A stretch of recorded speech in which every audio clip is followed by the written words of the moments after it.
¿Qué adjetivo le pondrías a un hombre de 50 años que se casó con una niña de 6 y consumó el matrimonio cuando ella cumplió los 9? Un horrible. Quédate conmigo para explorar este tema. Hola, soy Manuel y esto es Fe y Cerebro. Hoy voy a hablar de un tema que es muy peculiar, que ha sido muy repetido y que causa mucha polémica en el Islam. Es el matrimonio entre Muhammad y Aisha. Y lo que voy a hacer en este vídeo es básicamente mostrarte textos que dicen claramente lo que pasó, que Muhammad se casó con una menor y consumó el matrimonio cuando ésta era muy joven todavía. Y lo que voy a hacer es eso, mostrártelo a través de textos de la literatura islámica, del propio Islam, para que veas que no viene de fábulas, ni de leyendas, ni nada por el estilo.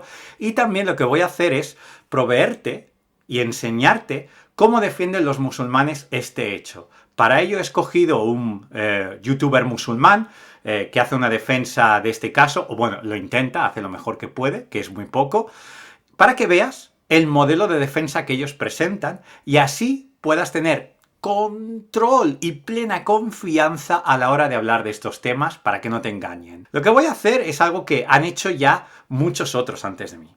Muchos otros. Es decir, esto lo han hecho otros, lo exploras por internet y sobre todo en inglés. Hay, pero vídeos a mansalva. Pero es bueno que estas cosas se cuenten, porque luego los musulmanes, cuando se sienten desafiados o ven estos vídeos, lo que hacen es ir a su imam de turno. El imam de turno les cuenta un cuento que es fino al paladar de ellos y ya está, y se quedan en paz. Y lo que se necesita es eso, vídeos como este, para que lleguen y no puedan debatirlo para nada. Y vean exactamente lo que en realidad sus académicos y sus defensores del Islam hacen. Empiezo con el argumento. Te voy a mostrar cuatro textos de hadices islámicas para que puedas estar seguro de lo que digo. Recitaré 3 de ellos y uno es muy largo y simplemente haré una vaga referencia. Pero bueno, como podrás ver en pantalla es un poco largo y no es necesario recitarlo al completo. Al ver estos textos podrás tener la certeza de que Muhammad se casó con Aisha cuando él tenía 50 años y ella 6, y consumó el matrimonio cuando ella tenía 9 años. No hay discusión, no hay nada que decir al respecto, nada en absoluto. Y empiezo con la primera de las hadices. Esta está en Sahih Bukhari 51-58, digo la referencia 51-58, pero depende del idioma, puede ser una referencia, puede ser otra, o depende de cómo lo busques. Pero bueno, lo puedes ver en pantalla para que puedas tener todas las referencias en concreto. También lo voy a poner en descripción para que no haya líos. Dice así Sahih Bukhari 51-58. Narrado por Urwa. Muhammad consolidó el contrato de matrimonio con Aisha cuando ella tenía 6 años y consumó su matrimonio cuando ella tenía 9. Y estuvieron juntos 9 años hasta que Muhammad murió. Y ahora voy a leer el segundo texto, la segunda hadith. Esta está en Sahih Muslim 14-22, que dice así. Aisha, la paz sea con ella, informó que Muhammad se casó con ella cuando tenía 7 años de edad y fue llevada a su casa en calidad de novia cuando tuvo 9 y tenía sus juguetes con ella y tenía 18 años cuando Muhammad murió. El tercer texto es de Sahih Bukhari 38-94, aunque es un texto muy largo no lo voy a recitar entero. Lo que sí voy a hacer es destacar que Muhammad se casó con Aisha cuando ella tenía 6 años y la llevó consigo cuando tuvo 9. Hasta ahora está clarísimo. Aunque algunas fuentes difieren si Aisha tenía 6 o 7 años cuando se casó con Muhammad, las fuentes coinciden que el matrimonio se consumó cuando ella tuvo 9. Algunos musulmanes pueden decir que a los 9 años de edad pues se puede alcanzar la pubertad y este podría ser el caso de Aisha y digamos que la persona está preparada para el matrimonio. Bueno, eso es basura, por muchas razones, como el impacto que un matrimonio tiene en alguien de 9 años y más aún irse a la cama con alguien de esa edad. Es destruir la cabeza y la vida de alguien. Pero es más, lee conmigo el último texto que tengo para ti, porque lo voy a leer ahora mismo para que veas que Aisha no alcanzó la pubertad cuando tenía 9 años. Este es el último texto que pongo y está en Sahih Bukhari 61-30, que dice así. Narrado por Aisha, Solía jugar con mis muñecas frente a Muhammad, y mis amigas jugaban conmigo. Cuando Muhammad entraba en mi habitación, ellas se escondían, pero él las llamaba para que siguieran jugando conmigo. Jugar con muñecas e imágenes parecidas son cosas prohibidas, pero se le permitió a Aisha en esa etapa ya que era una cría que no había alcanzado la pubertad. Y esto tiene una referencia a Fath ul-Bari, página 143, volumen 13, es decir, que la hadith comprende la narración de Aisha, pero también un texto complementario, e informa del por qué se le permitió a Aisha jugar con muñecas, y era precisamente porque aún no había alcanzado la pubertad, entonces se le dio un permiso especial. Brutal, yo creo que no hay nada que decir al respecto. Tú juzga la realidad. Muhammad consumó el matrimonio con Aisha cuando ella tenía 9 años y él ya era un cincuentón. Lo que tú tengas que concluir, lo tienes que concluir por ti mismo, pero las fuentes están ahí. No se puede engañar a esa realidad. Esto funciona particularmente con el 80% de los musulmanes en el mundo, los chiitas. Los sunitas, como no creen en estas hadices, ellos tienen otras hadices, otras fuentes, pero concretamente desconfían mucho de Bukhari, de Sahih Muslim y tal, pues ellos escapan un poco. Pero bueno, ellos lo que no se pueden escapar es de los matrimonios muta y de otras cosas de las que ya hablaré, y no, ellos igual se pueden escurrir un poco de este hecho. Tampoco proveen información sólida al respecto que contradiga esto, sino simplemente desconfían, pero ya está. Juzga según los datos, no según mi opinión, no según mis sentimientos, o los de este o los del otro, según la información y la realidad. Tú tienes el criterio. Piensa críticamente. Y ahora que ya te he dicho las fuentes y que puedes tener la información contrastada, quiero que veas lo que un youtuber musulmán, un supuesto académico del Islam, dice con respecto a este tema. ¿Cuál es su defensa? Y le pongo a él, y aunque hay quizás variedad de métodos de defensa con respecto al punto de vista del Islam, este tipo, digamos que encapsula muy bien lo que muchos musulmanes dicen, lo que muchos musulmanes recurren, el método que en realidad tienen. Y lo vas a ver. Te voy a poner fragmentos, no te voy a poner el vídeo entero dura más de 10 minutos y no tiene sentido que lo ponga aquí, pero voy a ponerte un link para que veas todo el contenido, y no quiero ser injusto porque a veces cuando la gente saca un fragmento nunca sabes si en realidad están sacando cosas de contexto. El periodismo juega mucho con estas cosas, con el sacar cosas fuera de contexto para llamar la atención. Yo intento ser justo, es decir, aunque no pongo el vídeo entero, sí que de alguna forma intento reflejar lo que él dice en su vídeo. Entonces él lo que hace es presentar una defensa de este caso, del matrimonio de Muhammad y Aisha, a 3 posibles oponentes: cristianos, ateos, y también prepara una respuesta para musulmanes radicales. Ya lo verás. Entonces quiero que veas ahora mismo la respuesta que él tiene para los cristianos. Empezamos primero con los cristianos.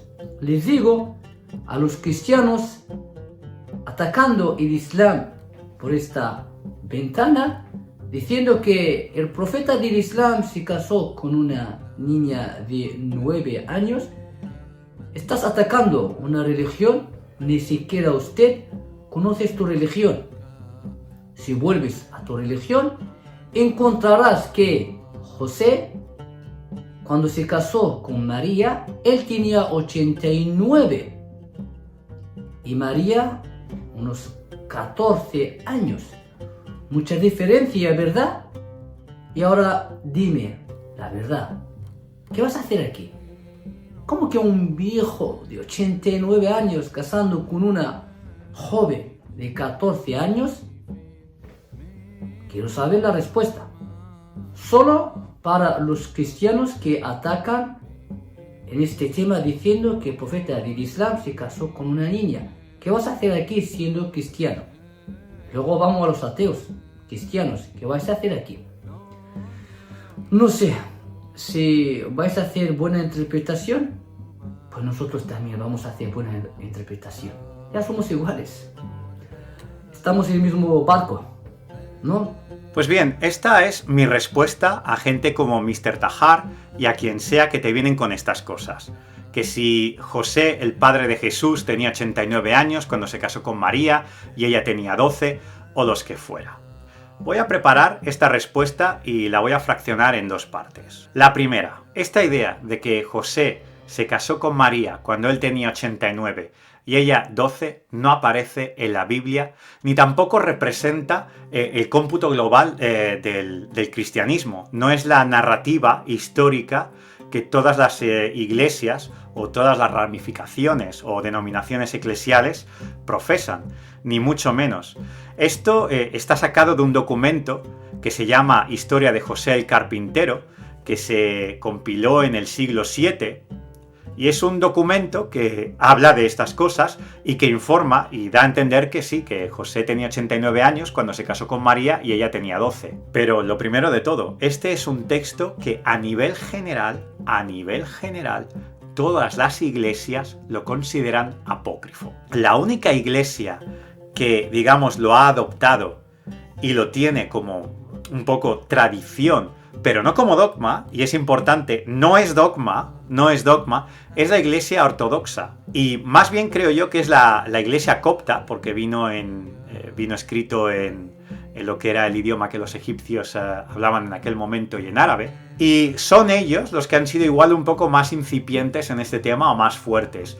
Pero la iglesia ortodoxa, a nivel general, lo tiene como referencia, lo tiene como una realidad que ellos la consideran, pero no es dogma.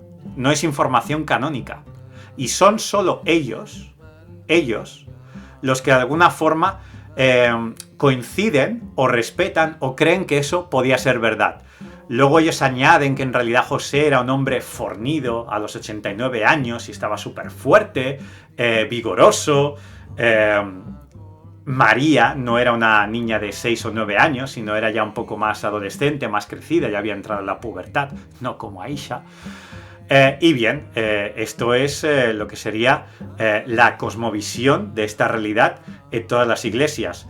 Ninguna cree en esta realidad, excepto los ortodoxos, pero ellos tampoco lo tienen como información canónica ni como dogma, sino como una opinión a la que ellos se adhieren más que no. Y ahora quiero decirte algo más sobre Historia de José el Carpintero.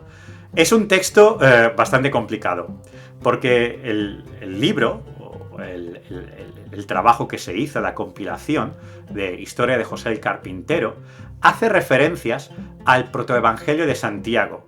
Y la verdad es que yo en su momento leí el protoevangelio de Santiago y es más bien un cómic de Marvel que no algo que te puedas tomar en serio.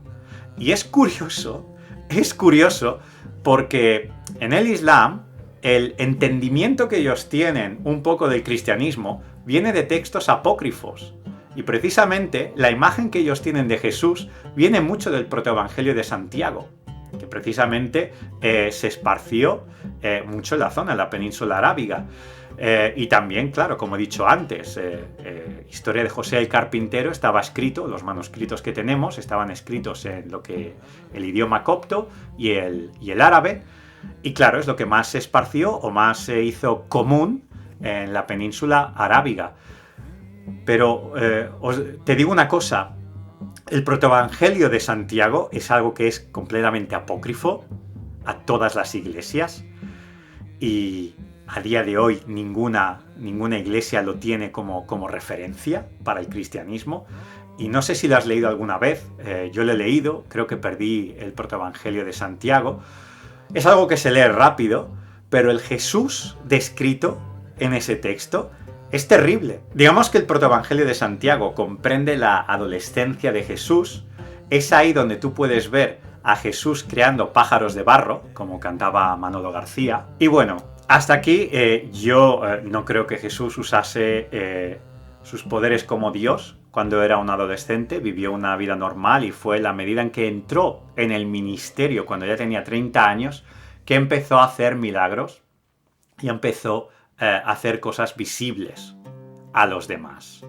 Pero es que el Jesús del protoevangelio de Santiago es un adolescente que mataba a cualquiera que le dijera algo con poderes telequinéticos. Es decir, no te puedes tomar en serio al Jesús descrito en ese evangelio o en ese texto, porque es una especie de Terminator. Es una especie de loco que va matando a cualquier persona con poderes mentales. Y al final, el final de ese evangelio, de ese texto, no lo puedo llamar evangelio, es un intento, pero es algo apócrifo y es algo que no te lo puedes tomar en serio. Al final hay una persona, un adulto, que le dice: oye, por favor, Jesús, para, que estás matando a mucha gente. Es un poco parafraseando el final y la conclusión. Y ahí ya Jesús para. Pero vamos, es una amenaza absoluta. El Jesús del protoevangelio de Santiago se parece más bien a esos superhéroes. No sé si habéis visto la serie The Boys, que va de superhéroes que se hacen famosos, pero en realidad son muy corruptos porque usan sus poderes para mal y son muy mala gente y normalmente abusan del poder que tienen. El Jesús de ese protoevangelio de Santiago, más bien, se perfila en ese estilo. Así que la historia de José el carpintero hermanándose con el protoevangelio de Santiago hace que no te lo puedas tomar muy en serio y hay que cogerlo con pinzas. Ahora que has visto que la iglesia que cree que José se casó con María a la edad de 89 es la ortodoxa, pero que ni ellos lo tienen como dogma, y esto viene de un documento que hay que cogerlo con pinzas, como he dicho antes, también se ha de decir que el resto de iglesias no lo ven así. La Iglesia Católica, como se puede ver a través del libro que publicó el arzobispo Fulton J. Sheen, llamado The World's First Love, afirma que José tuvo que ser un hombre joven cuando se casó con María, nada de 89, sino alguien tocando los 20. Esto lo basa en el hecho de que la Biblia no menciona la edad de José, lo que sí menciona es que Jesús es el primogénito, así que cuesta de imaginar que José empezase a tener hijos casi a la edad de 90. Y aunque uno puede decir que José tal vez estuvo casado anteriormente, entonces debería tener más hijos y eso no aparece. Y todo se convierte en excesiva especulación. Fulton J. Sheen dice que José debía ser joven debido a los viajes que hicieron a Belén, Egipto, Jerusalén y probablemente más lugares. Esto es difícil de imaginar en un hombre de 90 años, máxime cuando sabemos las dificultades que aquellos tipos de viaje acarreaban en aquel contexto. Así que, Mr. Tahar, no vengas diciendo que esta es la narrativa oficial del cristianismo. Y esta es la segunda parte a mi respuesta a gente como Mr. Tahar. Imaginemos que es verdad que José tenía 89 años cuando se casó con María y ella era, una niña de 12. ¿Qué ganamos con eso? ¿Qué gana el Islam con eso? No gana nada. Lo único que obtenemos es más perturbados mentales o viejones que se tienen que ir con niñas. Eso es lo único que ganamos. Pero el Islam no vence. El Islam no se recupera de la vergüenza. Al contrario, lo que hace es echar porquería a otras religiones. Y ya está. Pero como he dicho, esto no es así. Además, Mr. Tahar, recuerda, Muhammad es el mejor ejemplo dado a la humanidad, para que la humanidad lo siga. Según el Corán, yo no creo eso ni de lejos, pero según el Corán, Muhammad es el ejemplo que hay que seguir. José no aparece como el ejemplo que hay que seguir. No tiene ese estándar. Por lo tanto, no valen estos argumentos, porque no juegan en la misma línea para nada. Así que no digas que los cristianos y los musulmanes estamos en el mismo barco. No lo estamos. ¿Tú estás en este barco?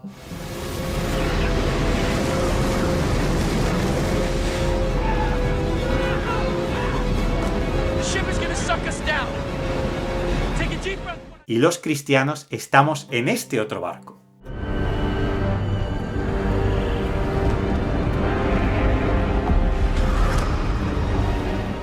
Y en la respuesta que tiene hacia los ateos, este señor, Mr. Tahar, este youtuber, es incluso peor que la que tiene hacia los cristianos, porque él coge un ejemplo que lo saca de su imaginación o no sé dónde, y lo hace general, y convierte a todos los ateos en ese ejemplo. Y él lo que dice es, ¿quiénes son los ateos?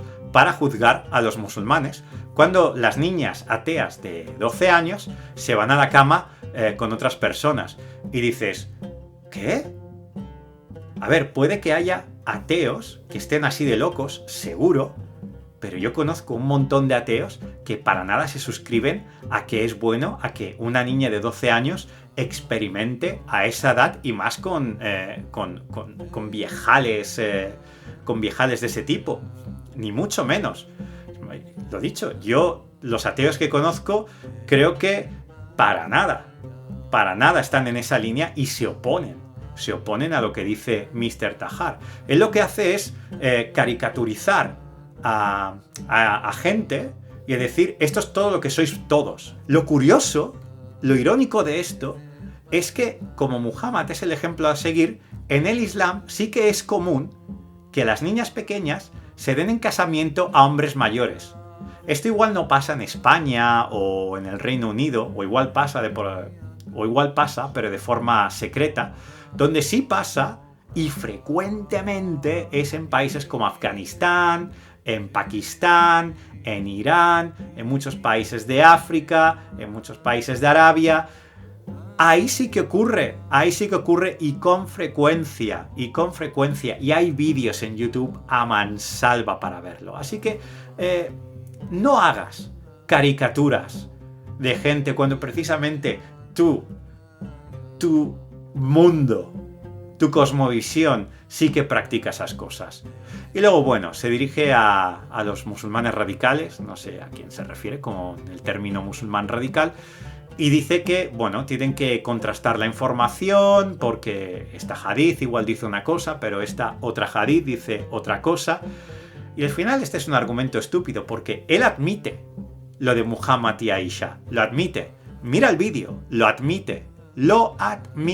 Y luego a sus pupilos les dice que no confíen tanto, y está ahí, no confíen tanto en las hadices y contrasten, que al final lo que él hace es abrir la caja de Pandora y entrar en el tema de que no te puedes fiar de los textos, lo cual es enterrar su religión aún más. Musulmanes, sé que lo que acabo de decir no hace gracia, sé que lo que acabo de decir duele, ofende, pero yo os lo digo porque esto es una práctica que todavía sigue practicándose en muchos países y porque tú has puesto tu confianza en Muhammad como el mejor ejemplo dado a la humanidad. Pero eso es lo que tienes.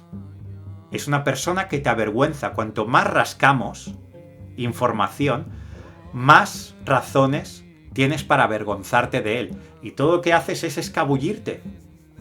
Y me sabe mal, porque en realidad es culpa del profeta al que estás siguiendo. Falso profeta, hay que decirlo. Te invito a venir a Jesús. Porque como dice Pablo en Romanos 10:11 y como dice Pedro y como está en las Escrituras repetidamente, el que pone su esperanza en Jesús no será avergonzado. Tu propio Corán dice que Jesús fue concebido sin pecado y no pecó. Fue un hombre santo, perfecto. No se puede decir lo mismo de Muhammad. Así que, ¿para qué pones tu esperanza en Muhammad y no en Jesús? Ponla en Jesús como tu Mesías, tu Señor, tu Dios y Salvador. Y no te va a avergonzar nunca. Bien, con todo lo que acabo de decir, he terminado este vídeo. Quizás en el futuro haga otro vídeo sobre este tema, pero a grosso modo esto es lo que tenía que decir sobre el matrimonio entre Muhammad y Aisha, considerada la mejor esposa de Muhammad por el propio Muhammad. Ya ves. Así que esto es todo. Si quieres ver un vídeo que los musulmanes han elaborado como una especie de contraposición a este argumento de Muhammad y Aisha para que los cristianos nos sintamos avergonzados, una especie de versión de Muhammad y Aisha, pero para el cristianismo, te invito a clicar en este vídeo y verlo para saber lo que dicen y para que tengas aún más argumentos para oponerte a estas realidades. Haré más vídeos, nos vemos aquí en Fe y Cerebro.